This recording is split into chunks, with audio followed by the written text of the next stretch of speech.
From KPFK in Los Angeles, California, Valley Free Radio in Florence, Massachusetts, WNUC in Detroit, and BikeTalk.org worldwide, this is Bike Talk. Bike Talk.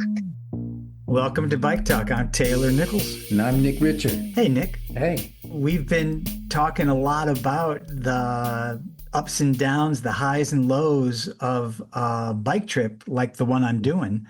One of the things I've taken away is it sort of mirrors the highs and lows and the ups and downs of life in general. It's just more compacted into riding from A to B every day on a bike trip. You know what I mean? Mm-hmm. We were also talking about how if you want to get a job, plan a trip, and you will get a job to mess up your plans for your trip like the best laid plans, right? It happened. I had to do the trip because I didn't get a job. And then here I am on the trip and I got a job. That's good. Oh, no, that's bad because it kind of interrupted my trip. You know what I mean? That's bad. No, that's good because they said they would fly me to LA to shoot it. And so if I could get to Minneapolis, I could fly to LA and interrupt my trip for a few days and do the job and then fly back to Minneapolis. Oh, so that's good. Well, no, that's bad because I was still like 105 miles away from Minneapolis. Oh, that's bad. No, it's actually good.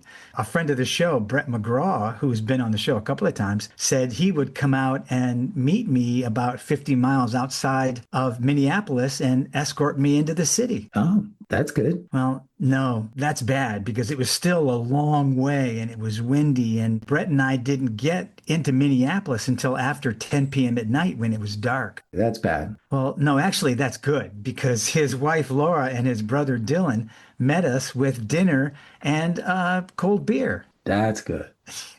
Is that the end? That's the end. But you're right. That was good. And I think it shows me how important people like that are on a trip like this. They go out of their way to drive you out of the rain or to ride out of town to pick you up and escort you into town. So I want to play a little bit of sound that I got talking with Brett Mcgraw and his wife, Laura, and his brother, Dylan, who really opened up their lives for a day to introduce me to Minneapolis. So here's Brett, Laura, and Dylan. Cool. So here I am with my escort service, Brett Mcgraw, who's been on the show a couple of times. He's an advocate from Minneapolis and a lifesaver. Brett, you did 90 miles yesterday coming out to pick me up and bringing me back in. Thank you so much.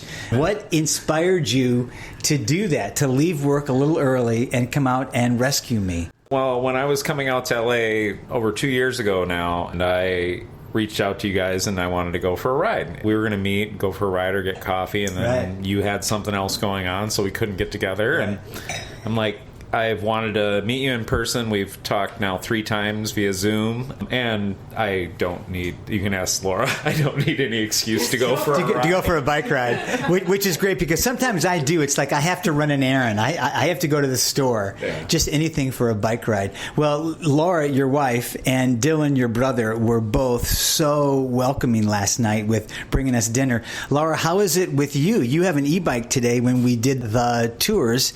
Tell me a little bit about Minneapolis and tell me about the trails, because I don't think we rode on a road. No. Hardly at all. It was almost all trails. It's all trails. You can go all the way to St. Paul. We love the trails. I'm not exactly sure where we are, and I'm not exactly sure where we went. So maybe you could kind of give an audience who doesn't know Minneapolis a little bit about our track. We live in St. Louis Park, which is a first ring suburb, very close, though, just a few miles out of the Minneapolis border. But there's like 3 entry points from St. Louis Park to get on the trails. Get on the trails, and you can head anywhere. You can go into Minneapolis. Anywhere in Minneapolis, there's all different connections. You can hit the Greenway. And which trail was that, the main one? The Midtown Greenway. Right. And then we went on the Midtown Greenway. Right. And we went everywhere, and we took you everywhere. Right. We did 30 some odd miles, and you were on an e-bike. Tell me a little bit about your e-bike. I love my e-bike. It's a Velotric. I have another bike, a Surly Preamble, which is my favorite bike. Brett insisted I get the electric bike because he's going farther and faster, and I do have a little asthma, so sometimes it falls behind. And I might add, because Dylan rides really fast. Rides really, really, really fast. So it's just Dylan and I have to keep up with him. Right. But it's a lifesaver, and now I go farther But I still ride my preamble. And the best part of the Midtown Greenway is we rode 5, 6, 7 miles without stopping, without a stoplight, without traffic. Right. And today was Pride. We did Pride Ride, but that was also really fun with a big group, 50, 60 people maybe. Yeah, got to People's Pride over at Powderhorn Park. No problem. Yeah. And Dylan, you and I have never met, and I think Brett kind of threw me on you because last night and tonight I'm staying in your guest room, and that's one of the things about this kind of a trip that is so fun for me, meeting people and relying on their graciousness to help me make this trip happen. You're a pilot for Delta, and you're not flying right now, luckily, so I can be here. Tell me a little bit about how biking fits in your life with your sort of fireman work schedule, 3 days on flying and maybe 3 days off. My brother has dragged me kicking and screaming into some of his hobbies. So when I moved to Minneapolis a couple of years ago, we went bike shopping together, and I ended up with a Salsa flat bar gravel bike, and have really gotten into riding. Trying to fit that into my schedule has been a challenge, but it's also incentivized me to other cities, pick up a bike share bike. When you're overnighting in a city that you don't normally go to, you're able to use the bike share bikes or something like that. Yeah, it's really helpful when they do have them, and so you can jump on a bike, and we have different apps that we can use, and it says, oh, this bar or this restaurant or whatever has great burgers or it's always good when the pilot of your plane is saying this bar. The long overnights, the 30-hour overnights, but there's always like food to be had, and you're carless, which is beautiful. So you pick up a bike share and you can ride to a good barbecue joint or fried chicken place or something. That's marrying biking at home with biking on the road has really been helpful for me and kind of the job that I do as well. The first person I heard that really does that was David Byrne of the Talking Heads. He, on tour, would bring a bike and bike around different cities that they were playing in. So you're following in David Byrne's footsteps, which is, I think, pretty cool. Very admirable, because I love David Byrne. Brett, what's the number one bike city? Minneapolis, by far. I mean, we've talked about it before. I mean, I've biked in Los Angeles, San Diego, New York, Chicago, Tokyo, Copenhagen and Amsterdam. And Copenhagen and Amsterdam definitely have a little bit of an edge on us. Right. But anywhere I've biked in the U.S., except maybe Ann Arbor, I think Minneapolis is the best. We got the best infrastructure, and I mean, riding with you today is just reinforced how great it is, how easy it is to get around. Well, it's nice when you can show off the infrastructure to somebody who doesn't know it, because that makes you appreciate it all the more, I think. Oh, yeah. Yeah. Definitely. We've had Christopher Taylor, who is the mayor of Ann Arbor, on the show, and he's fighting really hard to make Ann Arbor second or third best bike city. It's looking good. And last time I was there, I was very impressed with what they got going in. I do need to get out to Davis. Davis is supposed to be amazing. Right. And as we've talked about before... Which is in what state? California. That's what I thought. I was a flight instructor in Davis, so I know Davis very well. I think that's the home of the first bike lane. I think so, yeah. And on all the signs, the city insignia is the big wheel bike with the big wheel up front, small wheel in the back. As I have been crossing the country, the little towns that say we are a bike-friendly community really means a lot. It means that they have restaurants and markets. It means that they have a camping area, possibly. Maybe they have a shelter. Maybe they have a bike repair stand. But just the fact that the people who are in that town are open to rolling wallets, as someone called bikers, because they roll through your city and they spend money and then they roll on to the next city. And cars leapfrog all of those cities, and bikes stop in every one. So Brett, Laura, and Dylan, you guys made my little trip to Minneapolis. Thank you very much. Oh, it's great to see you, Taylor, and can't wait for you to get back and probably do a century and get you off into Wisconsin. So happy to host you. When Brett asked me yesterday when you guys were riding here, of course I said yes, and it's been great hosting you, and you're welcome anytime, either east or west. Well, it's been wonderful being hosted, so thank you. You're welcome. One of the nice things about having people like that in a town that you don't know is they introduce you to other people who are also riding. So in the morning, we got up and we joined the People's Pride Ride, because June is Pride Month. And we rode with about 50 other people to a big park in Minneapolis. And I got a chance to speak with some of the people who sponsored and supported the Pride Ride. I'm in Minneapolis, and I got to do the People's Pride Ride this morning that was led by Jules and Mel and Brian, who were the three people behind the whole thing. And I wonder if you could start by telling me why a People's Pride Ride is different from a regular Pride Ride, and why possibly it's more important. So People's Pride is kind of an alternate take on the classic Twin Cities Pride, which is normally in downtown Minneapolis in Loring Park. And People's Pride is a little more grassroots, like independent, kind of without corporate sponsors. Right. And so we thought it'd be fun to have a ride going here and kind of support the community pride from a queer community space. Right. And so we had a nice 6-mile loop to get here. It was beautiful. We know that grassroots work only works if someone steps up. It was simply a matter of stepping up. Yeah, who is willing to do it, even if you don't have the skills. You can find people that do. I actually have not marshaled a ride before I started marshalling with the pedals. That's largely because I knew with the pedals it was a safe space to learn, and I have people here like Mel, like Brian, that are incredible leaders and organizers themselves.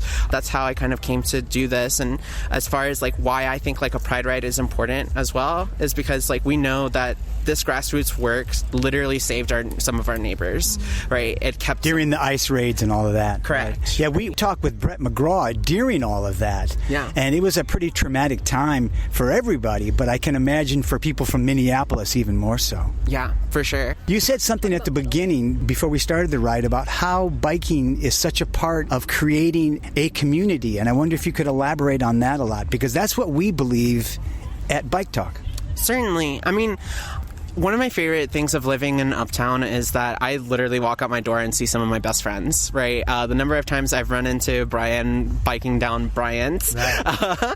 And Mel just walking around the neighborhood. And that just doesn't happen in a car. It does not, exactly. Where you can stop and chat with each other, that's a result of our built environment. What do we prioritize in transportation? I love living in a walkable urban space because it builds community naturally. Mel, tell me what your role on all of this is and how you feel about bringing people together on a bike to support all different kinds of communities, not just the Pride community, but immigrant community, whatever community needs support.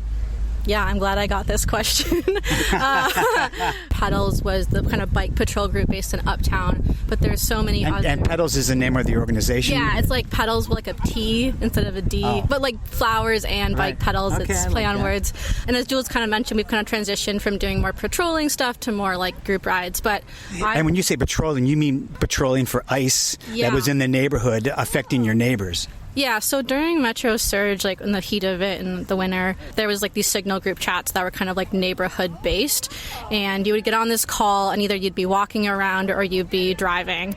Us bikers are crazy and we loved being outside in the cold, but also the bike really allowed us to get around in places that cars and people on foot couldn't as fast. The group started because people just started seeing each other on patrol, and then there was school patrol groups that got organized, and it was just a nice way to get to meet each other. Right. But yeah, speaking of community, there's so many bike groups. We bumped into Bonesaw Cycling Collective, which is a wonderful organization in Minneapolis. They do a lot of community rides and a lot of mutual aid work. We just bumped into them in the last 2 blocks of our ride, and we said hi to half the people and merged together. But there's so many group rides in Minneapolis. There's a website called msp.bike. I hope I said that right. But Minneapolis bike groups, you will find it. There's a huge ride calendar. Right. You can find a community for anything. I mean, this is People's Pride Ride. We want to do a ride to here. There's rides to Twin Cities Pride, probably. There's rides every day and for all different types of people. Why is riding in a group to one of these things different? I would say better, but why is it different than just going there on your own? Well, one, biking is fun, and biking with friends is fun, and Minneapolis has great bike infrastructure. Sure does. But not all places and not all the time, and when you have honestly more than one person biking at a time, so 2 people side by side, it can be tight. We don't have nearly as much space as cars, and it makes it hard. So when you're biking in a group, it just means you can take up more space and you can have fun chatting with people. Absolutely. On the road a little bit too. Yeah, but biking is just so fun, and you can just get to go where you want. And also the buses sometimes get delayed because of traffic. Right. Because of bikes, probably, right? No, it's because people who want to come to these wonderful events want to park within a block, but the reason they're there is because it's car-free, so it's a little silly. Yeah. Right. Well, Mel, Brian, Jules, do you want to say something? I have one more comment about why we ride to an event like this together. I think it's biking with a group is a great way to meet some new people and to have conversations while we're rolling through maybe a new route we haven't thought of before, and so there's discovery there. But then you get to the event and you have people you can be at the event together with, new friends, and it just expands the community. You attack it from all sides. Well, I'm glad you added that, because that's totally true, and that's what happened to me today. I met a lot of people, and otherwise I would have known. Well, first of all, I wouldn't have even known about it, but now I know about it. So thank you for including me in your ride today, and thanks for coming on Bike Talk. Thank you. Yeah, and if I could add one more thing. Please. I wholeheartedly believe that bikes are love. It brings you closer to nature. It brings you closer to your neighbors. It brings you closer to your friends. One of the things I've learned on my trip, riding across the country, is biking brings you closer to yourself. Oh, yeah. Also. Oh, yeah. So, Sure does. Thanks. Yeah, thank you so much. You know, one of the great things about meeting people and these kinds of organizations that support cycling is you really see how people move, from a rider to an advocate to actually working in the business. And one of the people that I rode with on this Pride ride was Christina, and she now works for the DOT. Those are the kind of people that we want working in those jobs. So here's a short interview that I have with Christina. I also ran into Christina, who is on the People's Pride ride, but also an advocate, but also she works for the Department of Transportation as a planner. Tell me exactly who you work for. I work for Hennepin County. That's the county that Minneapolis is in. And I work as a transportation planner in long-range planning, specifically bike and ped. And some car stuff, but mostly bike and ped. You were such a great guide for me because you kind of told me where we were and what was what. And we were on trails almost the whole ride today, which was really nice for everybody.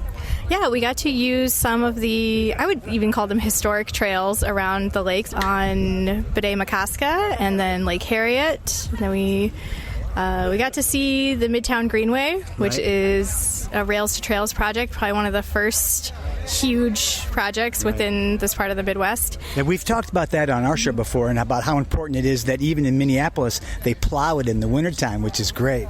Yeah, this past year we had an especially snowy winter. It snowed and it stayed, so we really relied on those plows. And we do plow a lot of the protected bike lanes. They have these skinny little plows or these little vehicles with big brushes on the front. Right. Because we know that a lot of folks depend on the cycling paths for commuting and getting their families where they need to go.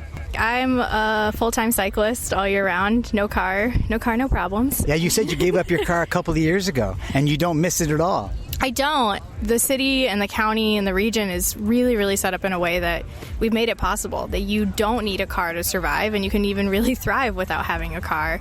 And I think we got to highlight a lot of the hard work that the city, the county, even the state has also, we get a lot of funding from the state. We get a little bit of funding from the federal government. Not as much as we used to at the moment, but, those grants will come back. Yeah. And, our parks department is amazing here. So we have parkways. We have this area called the Grand Rounds that we rode a little bit of today. You got your graduate degree in urban design? Yeah, I went to The Ohio State University for urban planning for my grad program. My background is in ecology, so I really think about how do cities and transportation and the environment ideally meet, but I work a lot in people and planet conflict. And you said that you were an advocate for a long time, or did it sort of start after you got your degree? Tell me what the transition was, because I'm really interested in how advocates move into positions of power. I think I was an advocate without knowing it. When I lived in Cincinnati, I worked at a place called Nobo. It was a bike co-op, so you could learn to work on bikes, and then you earn your bike that you've built yourself. Yeah. And going from that into showing up to city council meetings because I wanted better bike lanes, or I wanted just clearer rules for drivers and education for kids so that people learn how to ride a bike as part of the curriculum in elementary schools, which we do here. Right, which is all connected, right? Yes. Get kids riding early. I'm from Los Angeles, and lots of times kids can't ride because there's not ample space for them to ride. here there is with the bike paths. Yeah, and safety education, and there, like when I moved here and I had to take my driver's test again, I was surprised that there were questions about bicyclists and how much space you need to give them, and if someone's riding on the shoulder on a 50-mile-an-hour road, which I'm sure you did on your way here. I did. What are my responsibilities as a vehicle operator? So yeah, everything is really connected, and I think in Minneapolis, St. Paul, Twin Cities general area, it's really obvious how much work and care has gone into making this space. Yeah, planning, perfect. Right. Yeah. Well, it's a beautiful city, and thank you so much for the work that you do in the city. Thanks for being my guide, and thanks for coming on Bike Talk. Yeah, and I hope we will see you on our podcast too at Streets of Men. I'd love that. Thank you so much. One of the great things about Minneapolis, Nick, is this Midtown Greenway, and we have talked about it before on the show. It is a 10, 12, 15-mile highway for bicycles right through the middle of Minneapolis. And it is so much fun to ride on. It's flat because it is a rails to trails route. And it goes right through the heart of Minneapolis, and it goes right by this really great bike store called Venture Bikes. And sure enough, one of the guys we were riding with got a flat tire. So we went into Venture Bikes, and I spoke with the manager. So we've been seeing the sights of Minneapolis, and sure enough, one of our group got a flat tire. Luckily, it was right outside of Venture Bicycle Shop. I'm talking with... Atenwa Theba is my name. And the name of the bike shop is Venture Bicycle Company? Yes, Venture Bikes. Okay. And you're in Minneapolis, obviously. You fix flats, you sell bikes. You were talking about states. First, tell me a little bit about your shop. Yeah. And tell me about the riding that, you're doing and people are doing out of your shop. Totally. So, we are really a bike shop on technicality that we have to be a shop to keep the lights on.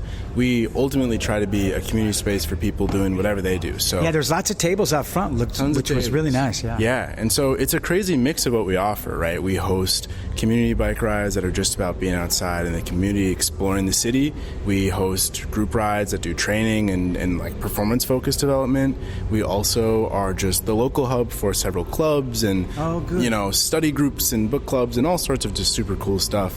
But the secret back thing that we also do is we are directly connected to one of the largest medical hubs in the metro area. So and I might add the Midtown Greenway. And we're physically connected to the Midtown Greenway. Right. So we have this amazing relationship with Allina Health, Abbott Northwestern Children's Hospital, and we are also taking care of their riders, and they have created facilities that allow their staff to ride to work, keep their bikes safe, shower and change, and do everything they need to be ready for a full day of hospital work. Wow, that's fantastic. I think for me, being kind of the manager of the shop, I'm so grateful that I have the opportunity to look at someone, have them walk in and say, I need a bike or I need to fix this. And whether the budget is $10 or $10,000, I get to sit and work with them directly. Yeah. Oh, that's great. Well, thanks very much for talking to me, and thanks for fixing my buddy's wheel. Yeah, well, thank you for coming in, and I'm sorry you got the flat, but I'm glad we could take care of you. No, it's, sometimes the good and the bad. Right. So, yeah, it's so great that you made it to Minneapolis. It's supposed to be one of the great bike cities in America. They say it's the number one bike city in the country. I recently spoke with Dave from Bike Talk with Dave, and he says Des Moines, Iowa could be number one. And of course, people in New York say New York's number one, but Minneapolis has a lot of good infrastructure to allow people to choose to ride a bike. So you're on other bike talks? People have been reaching out and wanting to know about the trip. It's been really fun to meet some of the other podcasters who are in the same world as we are and, talk about not only Bike Talk, but talk about the trip and, the good fight that we are all trying to fight. Yeah, no, I'm glad you're doing that because I've seen Bike Talk with Dave every time I go look for Bike Talk on Apple Podcasts. And that's cool that you finally met. Well, he was very clear that he added the with Dave because you had started Bike Talk long before he started Bike Talk. Well, hi, Dave. And Dave was great. We had a good talk, and it's a good show. I've heard the show in the past. There's a listener email. They said, my name is Kim, and I'm a new bicyclist. I just started following your podcast. My sister and I are planning a long ride from Richardson, North Dakota to New Rockford, North Dakota over 4 days. This is my first long ride and my sister's second but longest ride. What is your best advice you could give us? That's a great question. And I have learned so much from other people on my trip that I'm absolutely happy to help Kim. I actually rode through Richardton and camped very near there. My advice right off the bat, though, is to make sure you understand how to use the adventure cycling maps and the ride GPS digital interfaces, because that is really helpful when you plan your trip. So make sure you do it on your phone, that you practice how to set up your ride, because then you can just have your phone on your bike and it will tell you in a quarter mile, turn right onto Wichita Street or whatever the street is. And that takes so much guesswork and anxiety out of the trip that you can just enjoy the scenery and the sights. It's funny, the town that I rode through previous to Richardton was actually called Taylor. And I stopped in Taylor, North Dakota, and had a beer in a bar and ended up talking with this guy, Kenny. And he told me about a campground about 5 miles outside of Richardton. Now, that might be too early for Kim and her sister to stop at, but it was a wonderful place to go and spend the night. 2 miles down this really beautiful dirt road just outside of Richardton. Now, I'm not sure where Rockford is, but I think if they practice with the adventure cycling maps and the ride with GPS digital interface, they'll be very comfortable on their trip, planning how many miles they want to ride, where they want to camp, where they can get some food, where they can find a restaurant, where they can find a campground, and that'll make the trip much, much easier. Well, I thought it was going to be something about keeping your shifter lubricated. You know, I have really struggled with that, Nick. Brett in Minneapolis even took it to the bike store while I'm here at home in Los Angeles for these few days shooting this film. And I don't think they were able to fix it all the way either. They said maybe your left arm and your left hand's getting weak. No. And, you know, maybe it is, yeah. Like they didn't see a problem with it? Well, they have lubed it, and I think it's better. But the mechanic did say these Shimano 105 shifters can be stiff.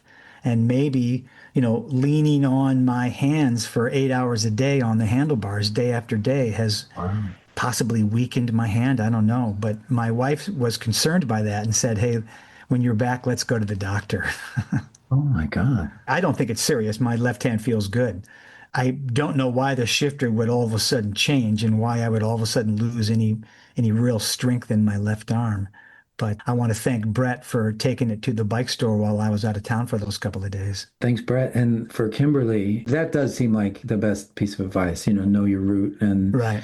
Adventure cycling, I guess there's no substitute for them if you're going cross country. Does it have to be ride with GPS? That's one example. There's also Komoot, but adventure cycling works with ride with GPS. So on my trip, I've been using the adventure cycling maps for the big picture and then the ride with GPS digital interface for the day-to-day. And I think that's how adventure cycling wants us to do it, wants you to do it when you're on a bike trip, because you can really get into the nitty-gritty with the ride with GPS. You can really see where you are, where adventure cycling is just a digital map, and it doesn't really show you where you are on the route. I hope Kim keeps in touch with us and lets us know how her trip goes, because once you've sort of gotten over the hump of doing a short trip, then you realize a longer trip is just more of the same. And it's really an experience to get out of your comfort zone and meet those other people and go to those other places.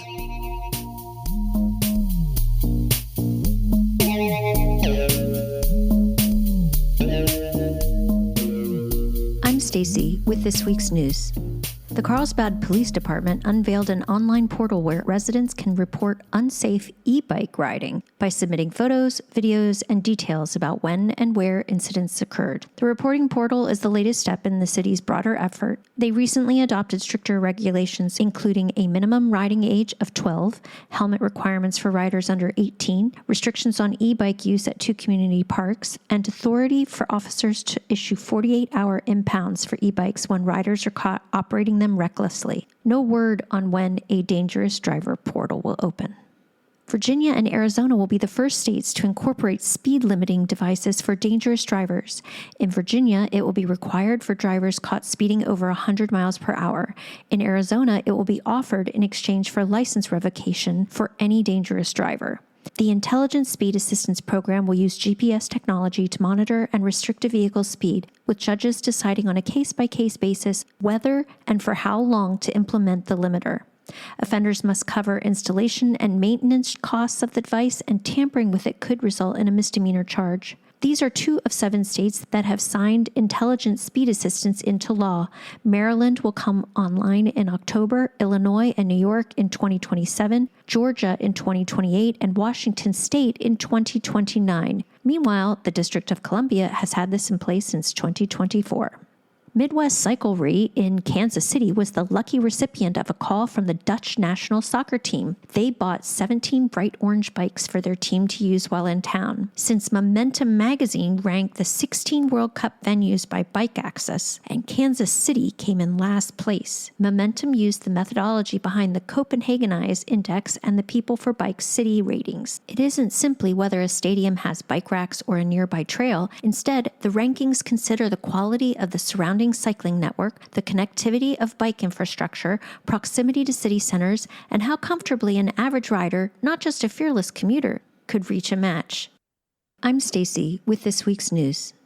The Carlsbad Police Department unveiled an online portal where residents can report unsafe e-bike riding by submitting photos, videos, and details about when and where incidents occurred. The reporting portal is the latest step in the city's broader effort. They recently adopted stricter regulations, including a minimum riding age of 12, helmet requirements for riders under 18, restrictions on e-bike use at 2 community parks, and authority for officers to issue 48-hour impounds for e-bikes when riders are caught operating them recklessly. No word on when a dangerous driver portal will open. Virginia and Arizona will be the first states to incorporate speed limiting devices for dangerous drivers.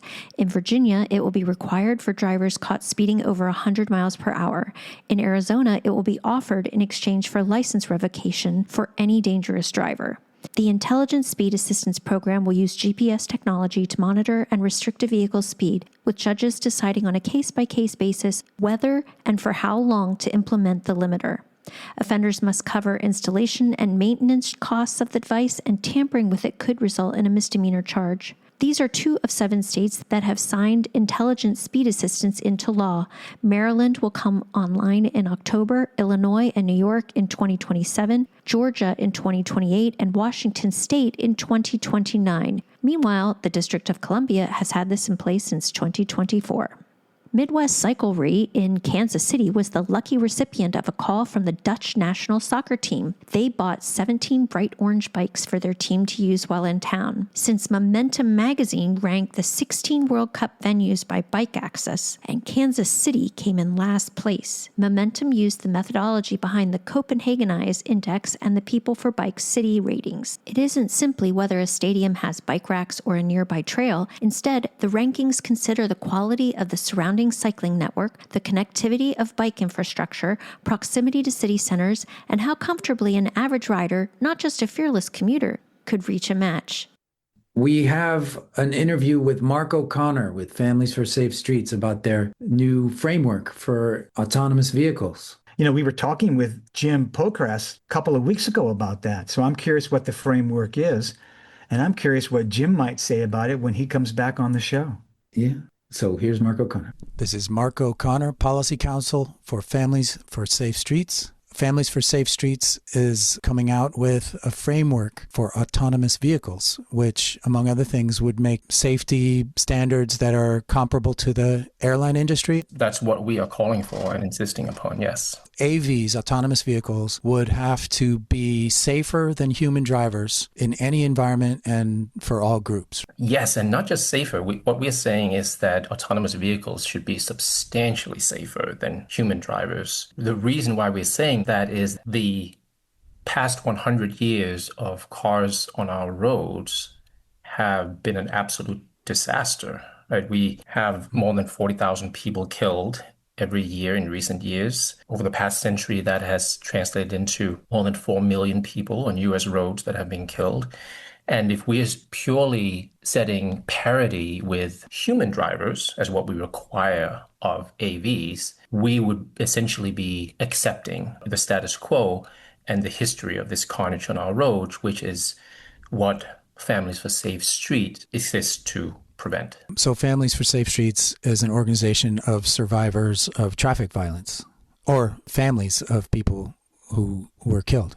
Absolutely. Individuals. It was founded by people who had lost loved ones, and it consists of people and members who have been injured themselves in traffic crashes. And so we advocate for life-saving policies and provide support for crash victims as well. You're really prepared to be the ones to bring this up. I believe so, yes. This is certainly a part of the autonomous vehicle discussion that has been missing, and the voices of people impacted is critical. It's an interesting comparison to the airline industry to have AVs regulated that way. Yeah, so basically what we're saying is that the carnage on our roads over the past century from an automobile-focused set of policies that have not put human life first, that is not something that has come about by happenstance. It's not because driving is inherently dangerous. And we make the comparison to commercial passenger aviation to essentially highlight that fact that it's not inevitable, the carnage on our roads, and also to learn from commercial passenger aviation for what we can do, what we must do in the US to make our streets, our roads safer, and especially with autonomous vehicles.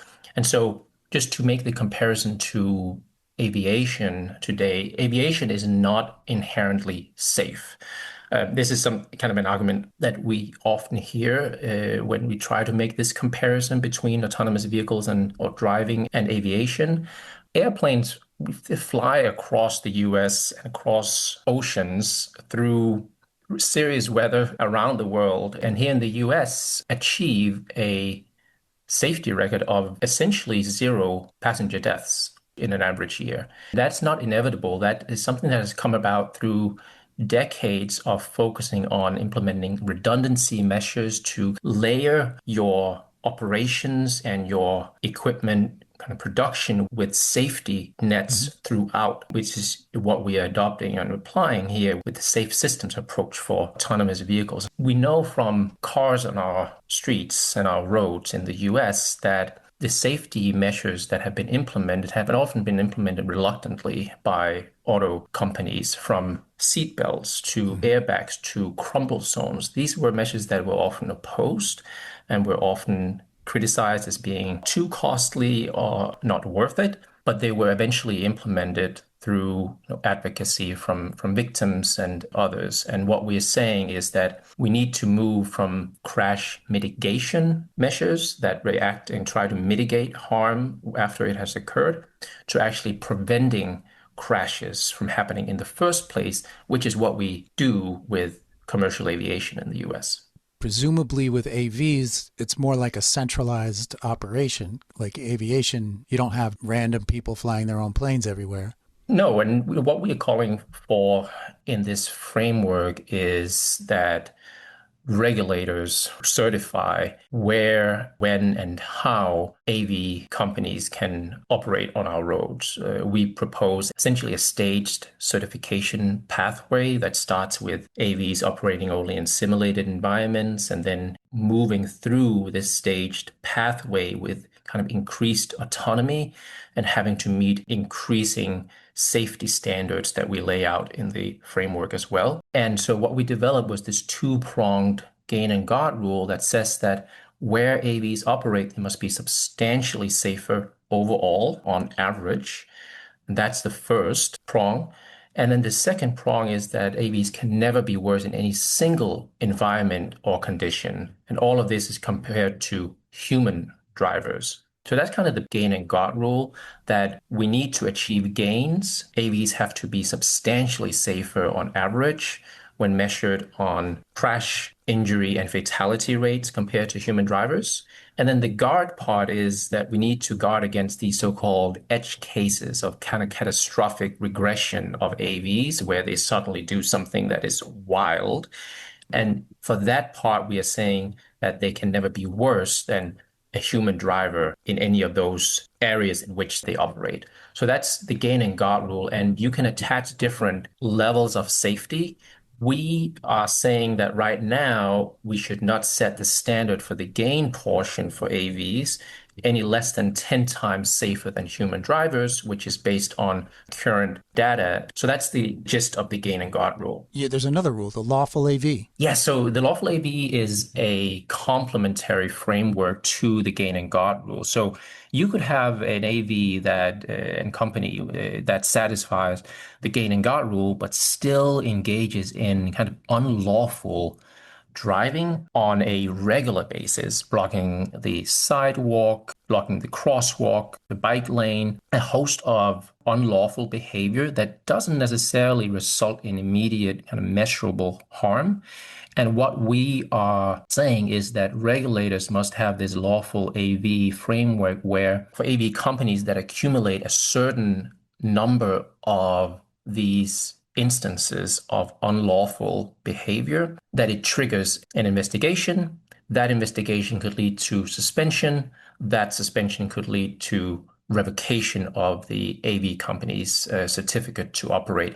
So those are kind of two complementary frameworks that are meant to both ensure that AVs remain safe and that they also interact with all of us in ways that are predictable for everyone around them, also gain public trust. We recognize the shortcomings of current federal regulation in the area of autonomous driving on our roads, and the framework that we have established is one that can really be applied on any level, whether it's federal, state, or local. And we lay out some clear frameworks that states can adopt right now and some standards that they should follow by prioritizing human life.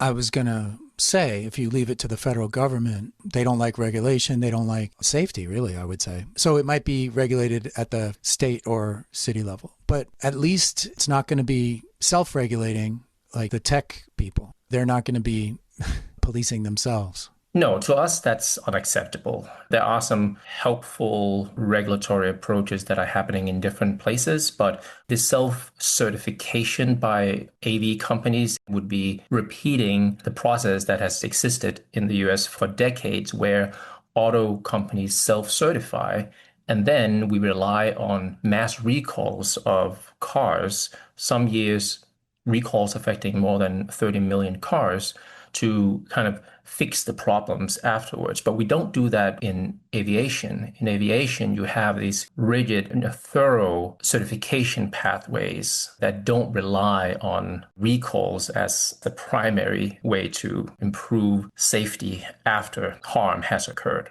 There's a few other areas in which we apply aviation style policies. Another is on liability. I was listening to a show of yours recently where you discussed liability for AVs. And what we are proposing is essentially a strict liability system for AVs, where similar to the aviation and maritime industries, you have a two-tier structure where if you are harmed by an AV, you are guaranteed compensation up until a certain threshold.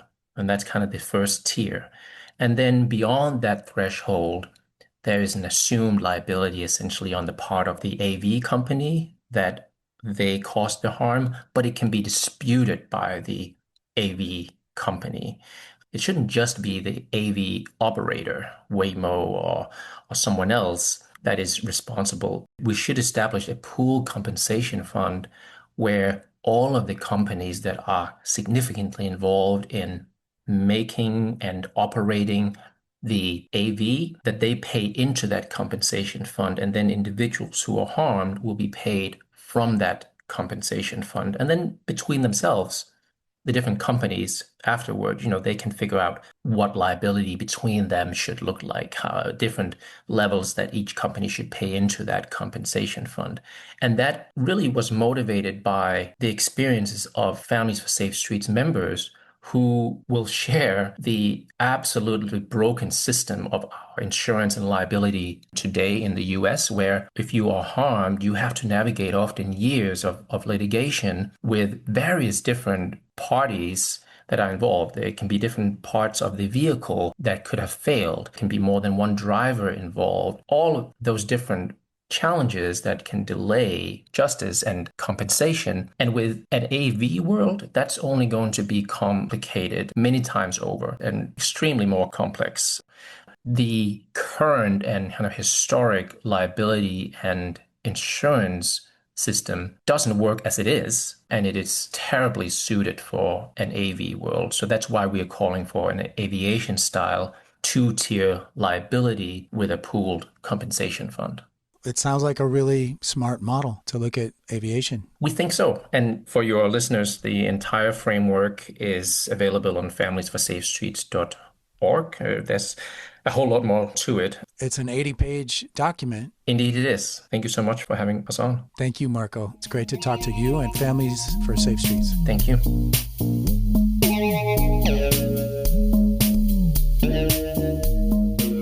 It's interesting to hear Families for Safe Streets talk about the carnage on our roads for the last 100 years. People who have lost people to traffic violence, and to know that there's this debate out there about whether autonomous vehicles are good, because a lot of people say they increase car dependency. Right. There'll be more driving. It's easier to do because when you're not in the car, also the car could be driving around looking for cheaper parking. Right. Yeah. Not just more trips, but possibly more miles. Right. But they're looking to make them significantly safer than human drivers. Yeah. Next up is Bob, who I met on the trail coming into Minneapolis. It was a bike path. And one of the things he sort of complained about, he was going east to west, is the amount of cars on the road. And I had that issue too in certain areas. And I remember a couple of weeks ago, I said, some of these truck drivers can't lose their jobs fast enough to AI. Maybe the AV cars will make these kinds of trips safer for cyclists on the road. So this is an interview with Bob on the road, and you can hear in his voice that he's struggling a little bit. And I think part of it was the traffic and part of it was the cold. But I also think part of it was maybe he did not have the support system that I have had from the listeners of Bike Talk and from people like Brett Mcgraw and his wife Laura and Dylan and other people that I've met on the road, and really our Bike Talk family. And that has meant a lot to me and helped me through some of my lows. That's good. Yeah, that's good. You're exactly right. That is good. So here's Bob. So I'm almost in Minneapolis, and I run into Bob Shuck, who is coming from the East Coast going to the West Coast, and he's just leaving Minneapolis, I guess. I'm not sure where you slept last night, but we were talking a little bit about navigation and how important that is on a trip like this. Tell me the struggles that you're having. Well, in the old days, you had a paper map. I still have some of those. But it's just major roads. The one thing with the ride with GPS that really actually threw me for a loop, have you ever looked at it? Yeah, of course. It has all the different types of map categories. Right. So when I set this up, I did it on a laptop because it's a hell of a lot easier than looking on your phone. And work on it, right. What I liked is I used the Google Map category on it because you could automatically kind of like zoom in and many things were there. Restaurants were there, places to stay, things like. And then they have a thing called like points of interest. And then you could go and you could put additional things in because unless you zoomed in, you wouldn't see the other things. But if you put points of interest, you could always see those. So I spent 100 hours or more like putting in all these points of interest and not worrying about all these things from Google Maps because I'm like, I'll be able to just zoom in and they'll be there. And it wasn't until a few days before I went away that I actually started using my phone for it. Yeah, I used it biking around town a little bit and stuff. And I went to use it, and I go, where's Google Maps? And it was on a Friday, and it takes like 2 days to hear back from them, and they only write you back. and I think I was leaving Monday. I Google about the ride with GPS, and they go, they don't use Google Maps on their phones. And so I'm like, all your planning. Yeah, all the planning. And I'm going, everything that I had spent on is like kind of gone. So luckily, I have brought 2 phones with me. Right. One I bought is a used one with a little bit of a bigger screen that I use for the trip. Right. And that's my regular phone. But what I end up finding is I'm running both. So I can see the things that are on the Google Maps on this, your one, because right. I can't see and then you're trying to figure out where you are on the maps. That's so similar to the issues I've been having with Ride GPS. So that's the lesson, I think, if we're going to give anybody who's thinking about a trip like this, figure that stuff out first and how to do it on your phone. Go out and really test it. Yeah, and test it. Because I went and did like just a ride where it recorded it. That's no good. Like set something up. Yeah, and getting your miles for the day and all of that kind of stuff. Well, tell me where you're starting from and where you're going to. Started just north of Boston at the coast. I live in New York, in upstate New York, so I got a ride there. Okay. And then going to the coast of Oregon. And then how are you going to get home? Maybe I'll stay. I don't even know how I ended up at that spot. It was just kind of when you set the map, it just through there.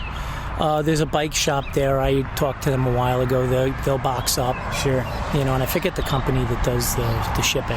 Yeah. You can do that. So. Most airlines do also. So. There's a company that ships bikes. And that's the least of my concerns. So let me get there, and I'll figure out how to get the bike back. Well, you said that you've been out about a month. Yeah. And let me ask you this, because this is something that I'm struggling with. What are you doing with your regular life while you're out here? What does that mean?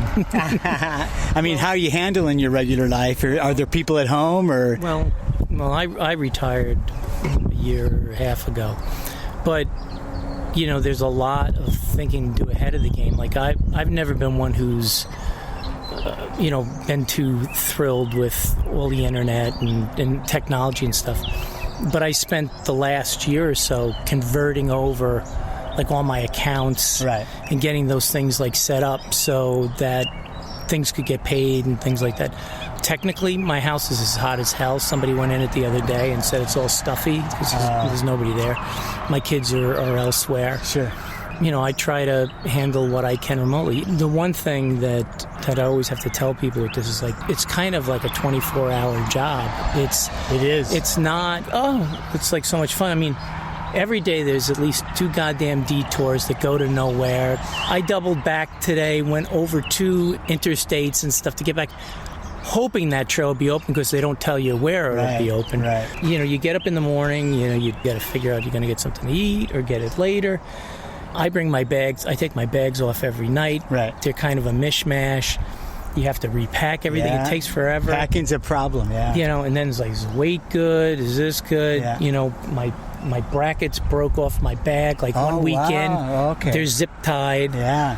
By the time you get started, you've burned a bunch of time. Yeah. And then you're like, where are you staying if you're going to do that? Like, I have all the stuff for sleeping outside, and I barely ever used it because it's been so cold until this last really? week. I've been camping a lot. I've been camping 3 days, staying in a hotel, camping 3 or 4 days. And I was cold through North Dakota and Montana, and I think you're going to go that way on the northern tier area. A lot of mornings I've been leaving, not even really early. Getting out 7:30. It's been 47 degrees. Yeah. And I'm not camping in it. And that's another thing is if you're camping, it takes even more time than if you're staying in a hotel. And I started off doing way more miles than I anticipated. I was going to say like 60 a day. I was doing 80, 75. Today I'm doing 70 plus. Yeah. Because the weather's getting funky. Yeah. And I'm going to try to do a long today, a long tomorrow, and then two shorter ones. Yeah. So if I need to run and because I'm trying to get the Fargo. But anyway, it's you'll be working nonstop if you're camping out because then your gear's wet and you don't want to do with it. I've gotten pretty good at setting stuff up and taking it down. But, the good thing for you is you have the mountains coming. I wanted to do this when I was like a kid in college. Same with me. But I always said I had to work and make money for it. And everybody's like, isn't it like the greatest thing? And I'm like, yeah. I think it would have been a lot more fun then because, first of all, ignorance would have played a bigger hand in it. Right. But also there's just so many damn cars and trucks and everything. It's nice that we're on a trail now, and you'll have a trail for the next 2 days until you're almost out of Minnesota. Then you're back on the road. Yeah, but it's kind of discouraging with the traffic, honestly. When I came in, when you're going to go through Minneapolis, my first 2 days, I came over from Wisconsin, from La Crosse. Right. Those first 2 days were almost like heavy highway riding the whole time. It was Route 61. And I'll watch for that because I am going through Wisconsin. You didn't have options. You were pinned against the river. Yeah. There was a train. 80% of those 2 days were on highway. The only thing positive I could say is it wasn't as busy as I thought it would be. Good. But, when you're on those roads, then you're watching debris and, Totally. I've seen more road than I've seen scenery. Well, that's going to change because you're going to see a lot of scenery coming up. But I totally understand about the traffic. What my takeaway has been the highs and the lows. You go from a low one morning to a high that afternoon, or a high one morning to a low that afternoon when the rain starts. So I hope that the highs stay high for you and the lows stay out of the picture. The bad thing is that it has been cold. The good thing is it hasn't been blissfully hot. And that's kind of the thing, too. By the end of the week, it's supposed to get real warm. So I was like, try to shorten the rides because that's been positive, but it's been hard to camp out. It's been the strangest weather. And anybody I've asked, like people who work on the trails, and they'll go, I've never seen wind like this like my whole life. I mean, it's been... The wind is tough. Ooh. I totally agree. And I want you to look for Kay on the road, okay? Kay will be coming west to east, and she's 71. So she's out there doing it also. Bob, thanks a lot. Okay, and good luck to you. I wish Bob the best of luck because he's got some really beautiful country in front of him, and he'll be riding on roads that won't be as traffic laden as many of the roads in the east were. And so I hope he really gets an opportunity to enjoy the ride and it warms up a little bit and he makes it all the way to the West Coast. Go Bob. Yeah. That's the show. Good show. We want to thank Brett Mcgraw and Laura and Dylan, and we want to thank everybody on the Pride Ride, Jules and Brian and Mel, and I want to thank Christina, and of course the people at Venture Bike Shop. And we want to thank Mark O'Connor with Families for Safe Streets. And I want to thank Bob for stopping and talking to me and letting me in on the struggles of his ride. And of course, we always want to thank our regulars, Julie Richard, Josh Haglin, Kevin Burton, Amy Ziering, Lindsay Sturman, and Stacy Randecker. Do you have a quote? I do. This is one I think that we've done before. It's by Scott Stoll. And it's a bicycle ride around the world begins with a single pedal stroke. And I think that is so true, certainly in my case, and I hope with Kim in her case, and Bob in his case, and anybody else who is planning a long trip.